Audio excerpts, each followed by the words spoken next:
Tadi abang ada menyinggung hal yang menarik, kita agak bergeser lah ke presiden. Oke. Yang mau bergeser pembicaraan apa mau menggeser presiden? Yang jelas-jelas. Oke, fair. Ini karena Bang Rocky sebentar lagi channel ini tutup ini karena Bang lebih aktif daripada presiden.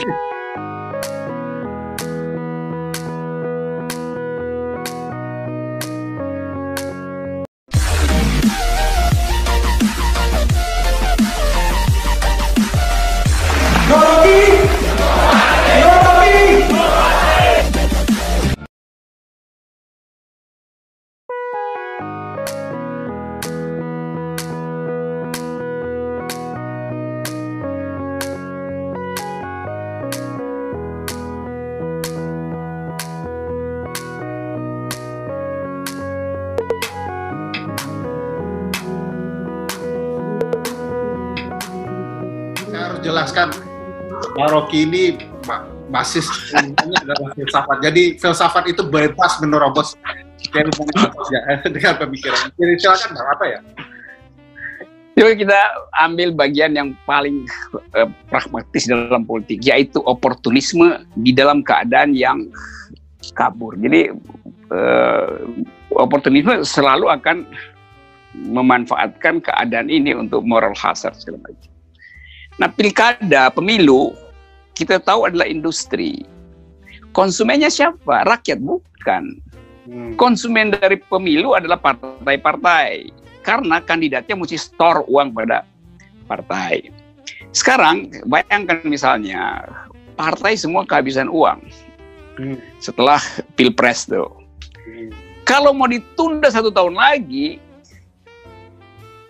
listrik udah nggak ada. Buat nyogok kiri kanan nggak ada. Jadi partai punya kepentingan supaya dia bisa memulai lagi industri pemilu ini dengan memeras kandidat. Jadi mumpung ada COVID, lakukan aja pemerasan itu tuh akan tersamar oleh keadaan sosial masyarakat. Rumusnya gampang membaca politik Indonesia tuh. Lain kalau partai itu dia cukup stok dana. Sekarang semua partai nggak punya dana. Jadi dia akan minta supaya percepat saja supaya uang masuk. Apalagi ekonomi memburuk kan, satu-satunya yang bisa menumbuhkan mendongkrak 2% ke arah 2,5% adalah industri ekonomi pemilu tuh. Logikanya begitu aja. Satu, kedua, dari segi peternak politik oligarki ini, dia juga ingin cepat-cepat dapat kepastian siapa yang akan jadi gubernur di Kalimantan Selatan, siapa yang akan jadi bupati di Morowali, karena dia ingin kepastian perpanjangan izin dia yang habis tahun ini kan. Kan itu kan? Yeah. Kalau dia masih tunggu 2021 lagi, wow, udah keburu rusak tuh perencanaan bisnis dia. Jadi ini semuanya dasarnya adalah political economy analysis. Nah, itu yang menerangkan. Yang kedua, kemungkinan untuk memanipulasi suara lebih mungkin karena ada keadaan darurat di sini. Apalagi kalau soal-soal teknis, KPU tentu punya kepentingan juga untuk minta tambahan anggaran. Karena selain surat suara, dia juga mesti beli sanitizer gitu kan. Dan kita nggak tahu sanitizer itu mau dipakai buat apa tuh. Apa buat menghapus tinta pemilu yang udah dipasang di situ atau menyamarkan tinta habis nyoblos. Jadi ini semua adalah soal niat untuk mencuri, gampangnya begitu. Supaya aman saya bilang begitu aja, niat untuk mencuri, niat ya. Dan biasanya niat itu dalam keadaan kedaruratan. Jadi sama seperti maling yang habis dikeluarin dari karena asimilasi dia manfaat incer duit aja tuh. Gitu. Udah kena delik mah belum itu? Belum ya. Nah, menarik sih Bang, tapi dalam perspektif yang berbeda, analisa Bang Rocky sama dengan analisa Pak Menteri. Bang Rocky mengatakan bahwa pilkada ini kalau dilihat motifnya ekonomi, yaitu mau memanfaatkan kesempatan untuk quote and quote mencuri dalam berbagai hal. Pak Menteri bilang pilkada akan meningkatkan roda perekonomian. Iya, ya saya belum, kalau logika Pak Rocky sudah nangkap saya, tapi logika Pak Menteri ini belum saya. Bagaimana mungkin pilkada di masa pandemik akan meningkatkan roda perekonomian di dalam perspektif ekonomi baik-baik, kecuali perspektif yang dijelaskan oleh Bang Rocky bahwa ini ada kesempatan untuk mencuri ekonomi, ada industri politik, itu oke. Tapi kalau logika Pak Menteri bahwa ekonomi akan menggeliat, itu dari mana logikanya ya? Itu menggeliat di antara calon dan partai, menggeliatnya sekitar situ. Saya kira Pak Menteri pintar. Pak Menteri udah bisa membayangkan bahkan bahwa Saudara Ferry akan berdialog dengan saya dan akan ada teori yang paralel dalam pengertian yang terbalik. Jadi ini pembenaran terhadap logika Pak Menteri. Yes. Pasti lah, bergairah lah ekonomi. Karena semua orang bergairah untuk tunggu money politics. Kira-kira begitu pikiran Pak Menteri. Tim sukses yang selalu sukses. Itu ekonomi tim sukses. Tim sukses udah tunggu-tunggu bagaimana masa ditunda lagi 6 bulan, gila. Nah, gitulah. Tapi kan begini Bang, ada suatu nilai yang kayaknya diabaikan oleh pemerintah dan penyelenggara pemilu, yaitu nilai-nilai kemanusiaan. Ini ada tantangan nyawa manusia, dan begitu nyawa manusia menjadi ancaman, mestinya kan nilai lain dikesampingkan tuh. Motif ekonomi mau yang seperti yang diduga Bang Rocky, atau ada motif pergantian jabatan agar lebih cepat dan segala macam. Kenapa ya? Banyak sekali upaya mengabaikan nilai-nilai kemanusiaan akhir-akhir ini. Ini satu paket dengan cara berpikir pemerintah yang pragmatis. Bahkan pemerintah menganggap orang lapar itu lebih baik dikasih makan dengan cara suruh dia cari sendiri itu. Dan pemerintah tahu bahwa kalau dia cari sendiri, dia nggak akan mengganggu pemerintah tuh. Kan pikirannya begitu kan. Yang masih bisa makan. Yang nggak bisa cari sendiri, lebih baik dia meninggal daripada dia ngamuk. Kan itu jalan pikirannya kan. Kita mau lihat itu secara pragmatis. Bahwa pemerintah bikin bahasa publik yang memang lebih canggih. Wah, kami mengalami dilema antara mendahulukan ekonomi atau mendahulukan kesehatan. Itu versi pemerintah begitu. Tapi kita bertanya, pemerintah kok bisa dilema? Kan pemerintah punya seluruh peralatan untuk mengambil keputusan. Kenapa dia dilema itu?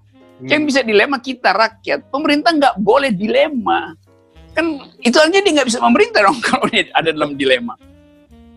Ini juga tuh dia mau berkeluh kesah untuk hal yang ya orang anggap ajaib banget. Ada orang yang punya dilema itu orang yang nggak punya kekuasaan. Dia punya kekuasaan, dia bisa putuskan. Tapi dia pakai bahasa kami dilema tuh soal APBN bolong. Tapi tetap kesehatan mesti didahulukan. Oleh karena itu mulai cari istilah pelonggaran, berdamai segala macam. Itu kan semuanya istilah yang apologetik sebetulnya, yang memperlihatkan bahwa ya memang kapasitasnya nggak ada. Lain kalau dia nyerah, oke, kami tidak mampu lagi, kami minta dukungan dari rakyat. Kasih public address yang bagus, presiden bisa pidato bagus, solidaritas tumbuh. Tapi ini nggak mau diumumin kan? Jadi sebetulnya presiden ditawan oleh kepentingan oligarki yang menghendaki supaya ekonomi dilangsungkan saja karena banyak kontrak yang tertunda sehingga si konglomerat yang nggak dapat proyek kan. Dan janji-janji dengan luar negeri bahan baku yang masuk dia udah bayar duluan nggak masuk juga. Itulah keadaannya. Dari awal ini udah bisa diduga akan terjadi. Kalau kita tahu proses politiknya bersih, kita anggap bahwa sedikit kelemahan pemerintah akan dimaafkan oleh rakyat. Tapi pemerintah juga tahu dia tidak bersih dari proses election itu. Karena itu decision-nya juga akan terpengaruh dengan psikologi itu. Jadi orang yang udah masuk rumah orang dengan lompat pagar, itu dia akan berpikir untuk keluar dengan membongkar genteng. Dia nggak bisa lagi ikut aturan tuan rumah tuh. Karena dari awal dia udah lompat pagar.